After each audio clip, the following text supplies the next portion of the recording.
They told me not to come. They insisted it would be for the best. They said my presence would only cause him embarrassment, of course.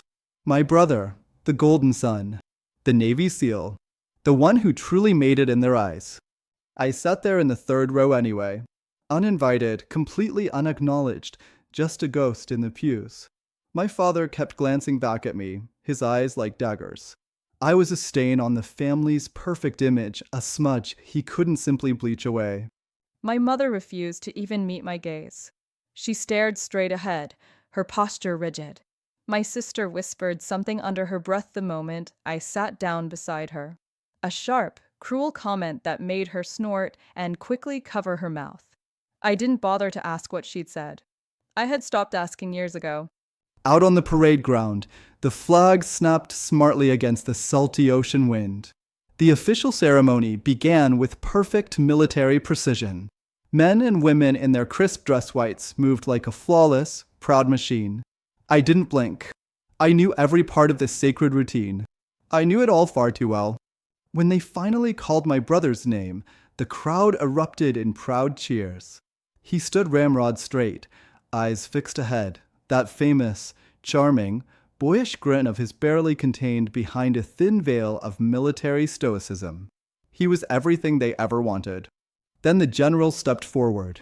He was not a man known for being easily surprised, not a man given to public displays of sentiment. He casually scanned the crowd, his gaze moving over the proud families until his eyes landed directly on me. And he froze completely. His mouth fell open just slightly in pure shock. Then he spoke, his voice clear and loud into the microphone for everyone to hear. "Colonel, you're here." In an instant, time itself seemed to slow to a crawl. The cheerful crowd fell into a dead, bewildered silence. I saw my father's jaw literally drop open in horror. My brother's triumphant smile vanished, replaced by sheer panic. And I didn't move a single muscle. 3 years ago, they had told everyone a story. They said I had simply quit, that I had burned out, that I was too weak, that I couldn't hack the pressure, and that I had just run away. Not even a dishonorable discharge, just a coward who folded and left. As if I had crumbled under the very same pressure that made my brother thrive. I never defended myself against their lies. What would have been the point? My father proudly paraded my brother around the neighborhood like a prize-winning warhorse. "He's everything I ever hoped for," he'd tell the neighbors, always ensuring I was within earshot. Unlike some others who just can't handle the pressure. My mother would sigh heavily every time I entered a room. It wasn't a sigh of grief, but one of pure disgust. As if my very presence had embarrassed her, as if I had personally soiled all of her life's sacrifices. I once watched them hang my brother's new medals on the wall right beside my own. They took my medals down just a week later. He was the celebrated hero. I was the family dropout. That was the official story they crafted. Even when I managed to send them letters, short, sparse, and heavily censored from where I was, there was never any reply. I foolishly figured they were just too ashamed of me. It never once occurred to me that they were lying. Not until I received that cryptic call from a former teammate. It was just a whisper, a joke that was laced with deep regret. "Didn't know you were dead, Colonel," he said. "That's what your folks told everyone. That you were dead." They said I was dead.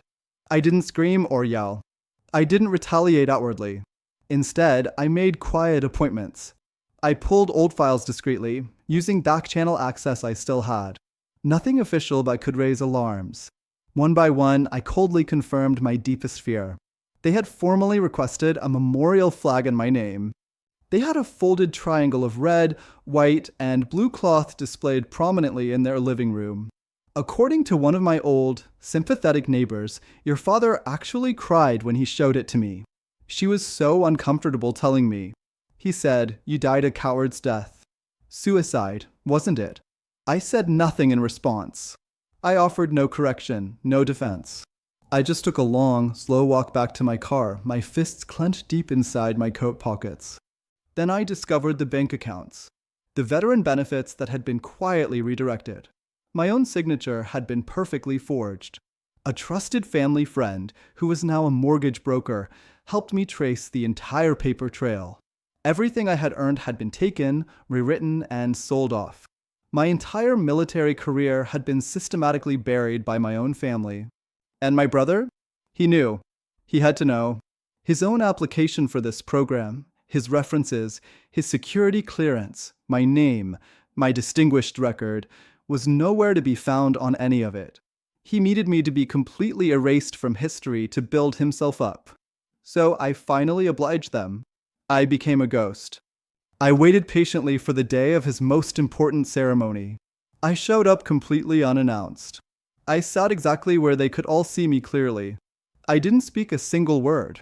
I just let them sweat in their seats, let their panic and fear consume them from the inside out. I walked calmly through the post-ceremony reception, silent and steady as a shadow. General Ridley found me first.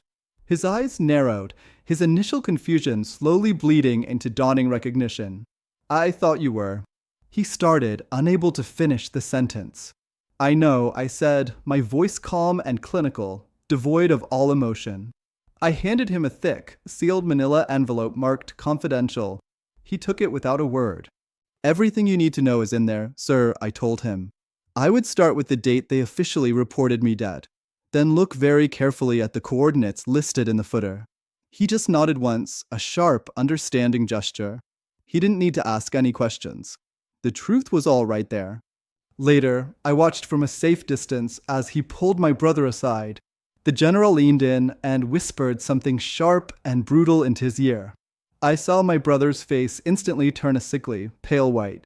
I didn't allow myself to smile. This wasn't about satisfaction. They finally cornered me near the empty parking lot. My father's face was flushed a deep, furious red, a toxic mix of pure fear and raging indignation. My mother stood right behind him like a pale, terrified ghost, constantly wringing her hands. My brother just stood there, completely silent. "You!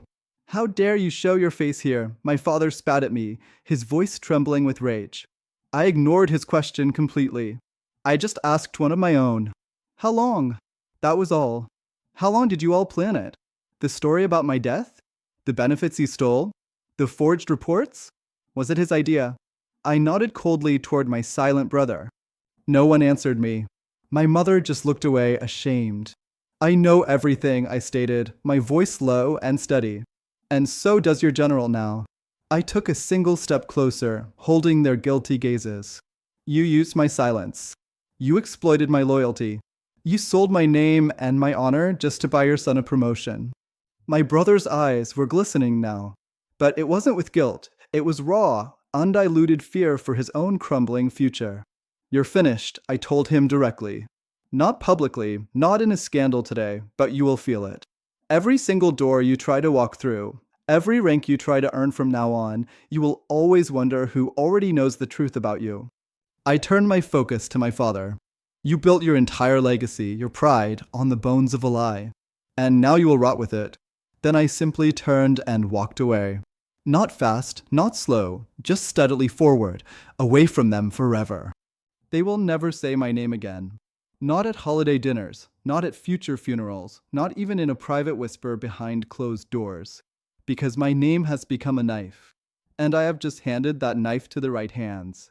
Let them drown forever in their own complicit silence. Let them carry the immense, crushing weight of what they have done. I don't need public vindication or an apology. I just needed them to know, to see that I saw everything. And when their perfect world finally came knocking, I didn't need to raise my voice. I just raised the truth. Quietly, efficiently, and finally. They tried so hard to erase a soldier from existence. So I became a ghost. A ghost they will forever fear. And now they will spend every day waiting, living in utter dread, for the day I choose to haunt them once again.